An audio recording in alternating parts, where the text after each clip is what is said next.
Hello guys, welcome back to the Laker family, where the Lakers finally got out the schneid against the Detroit Pistons. They beat them 121 to 116 in a game that I thought was going to have the same outcome that we've been having these past couple of games, especially in the third quarter of this ball game. You know, there was a lot of interesting things that went down in the third quarter.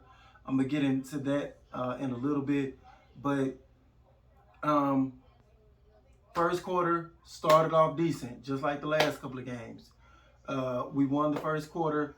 The offense was looking a little bit better. I was seeing a little more fluidity that we haven't been seeing out of this offense.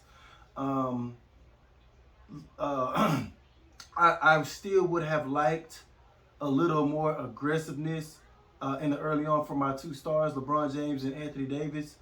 Um, and I felt like, especially like LeBron was a little too quiet, early on in this ball game.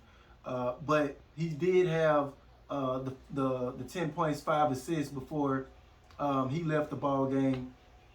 Later on in the game, Anthony Davis, he started to pick it up too as the game went on, and we ended up losing the second quarter.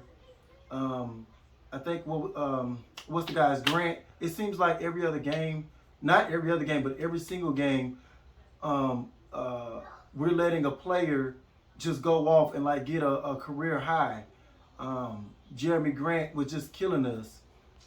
He ended the quarter on he made like 2 or 3 threes in a row, before the half, and just expanded on their lead. And I'm like, here we go again. He ended up with a crazy stat line, something close to what Tatum had against us. He had 36 points, 4 rebounds, 3 assists, and a steal. Shot 5 of 9 from the 3-point range. We got to find a way to stop this continuing theme of guys having career nights against us. And so the third quarter came about, and I'm like, here we go again with that as well. I don't know what we're doing at halftime, but whatever we're doing at this point is not working, because we're coming out with lesser energy, lesser heart, everything in the beginning of these second halves. And the crazy thing is, the thing that sparked us was the LeBron James ejection. This was like early on in the third quarter. They were boxing. LeBron James was boxing out on their center, Isaiah. Let me make sure I got his name right. Isaiah Stewart. They were boxing out, and as soon as we missed the free throw, LeBron kind of took a swing at Stewart's eye, and I'm going to be fair about it, because I always get on the refs how they've been doing us badly this year. In this instance, I felt like they were right. An ejection was warranted, because if that had happened to us, we would expect the same thing to happen. Now, I will say this: with us being the Lakers, would we have would the other player have got ejected? I'm not so sure. But I do know, because we're the Lakers, we get no benefits of the doubt regardless. If that was Anthony Davis that got scratched in the eye, I don't necessarily believe that player would have got ejected. But because it's us, there's no investigation, no nothing. It's just you get ejected. But in this instance, they were right. LeBron James did. It was not a basketball move. It was one of those pimp slaps. It was something that could have ended more gruesome than what it was. That stuff like that. You could potentially pull somebody's eye out. The the level of the swing, on the swing back, that stuff like that, you could have pulled somebody's eye out, seriously injured Stewart worse than what happened. So I understand his level of frustration on that play. I wish that cooler heads would have prevailed at that moment. You know, um, I don't know. I can't tell that man how to think at that moment. Because I don't know how I would react. If somebody almost pulled my eyeball out. I just I gotta keep it honest. Um, but when that happened, I felt like the Lakers rallied. Um, without LeBron being on the floor, I felt like that kind of gave them a little spunk, fire that they needed that was missing. Westbrook came alive. If we ever needed him to come alive, that was the time to do it. Um, he spearheaded that comeback. I'm gonna give Westbrook, because we always hard on Russell Westbrook, but I'm gonna give him a ton of credit for this comeback tonight. Anthony Davis as well is like he found a whole new intensity level once that happened. And they was just feeding off of each other. Westbrook was finding Anthony Davis in the lane, slashing, knocking down open shots, mid-range. Westbrook ended up with 26 points, 10 assists, 9 rebounds, and only 3 turnovers to go along with 2 steals. We got to give him credit where credit is due. We can't just bash the man every single time, every single game, and then not give him credit when he does come through. So for at least for tonight, I'm going to give the man his flowers for tonight, because without him, we don't win this game.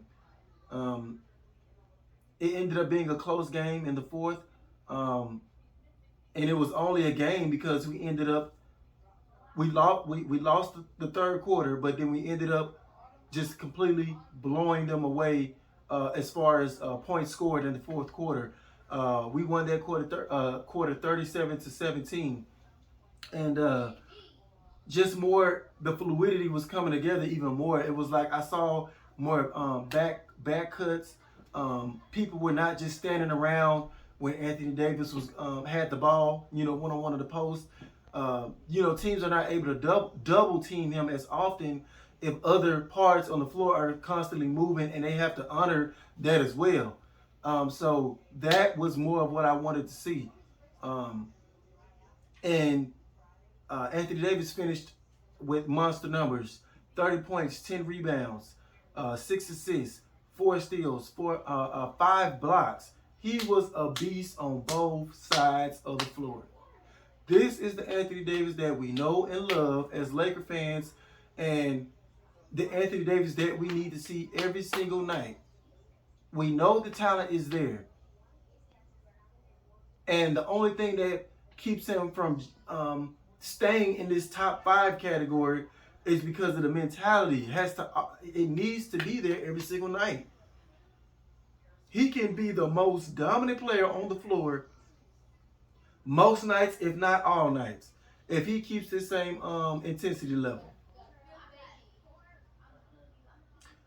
Dwight Howard, finally some type of a good game from Dwight Howard. He hasn't been as trash as DeAndre Jordan has, but he hasn't been what we thought we were going to be getting from Dwight Howard this year. This game, he finally showed up and showed out. 13 points, 5 rebounds. And then get this, he knocked down 2 threes. He was 2 of 2 from the 3-point range. Maybe we got to start letting him shoot a couple more threes. If his threes, and this, he made like a 3-point shot the previous game. So if his shot is going to be, looking okay from 3-point range, Frank Vogel might have to open that up, and if he can do that, you know how much more that will open up the floor for Anthony Davis when they're both in the game at the same time.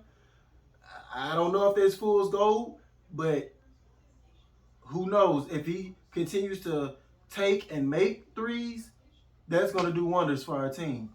I'm not going to count on that, but if it does happen, watch out for the offense going forward.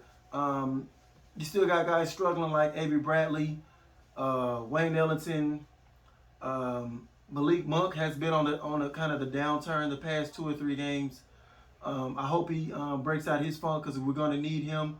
His youthfulness along with THT, who had a bit of an off night, shooting 4 of 13 from the field, but he still had a plus minus of 13 because he found other ways to contribute with 8 points, 6 rebounds, 3 assists, and a steal. So kudos to him for still finding a way to be a plus on the floor, even though he had an off shooting night. And you got guys like Rondo, who's kind of been quiet as of late on the offensive end. I do like his chemistry that he has with Anthony Davis, but Rondo has to bring a little bit more than what he's been bringing, going forward. And I cannot end this video without talking about Carmelo Anthony. He was clutch tonight. 18 points, 5 of 8 from the 3-point range, 2 blocks. So big game from Carmelo Anthony. I know he had a couple of stinkers here and there, but the fact that we're kind of expecting these star level games from Carmelo Anthony shows how well he's been playing overall this whole year on the offensive end.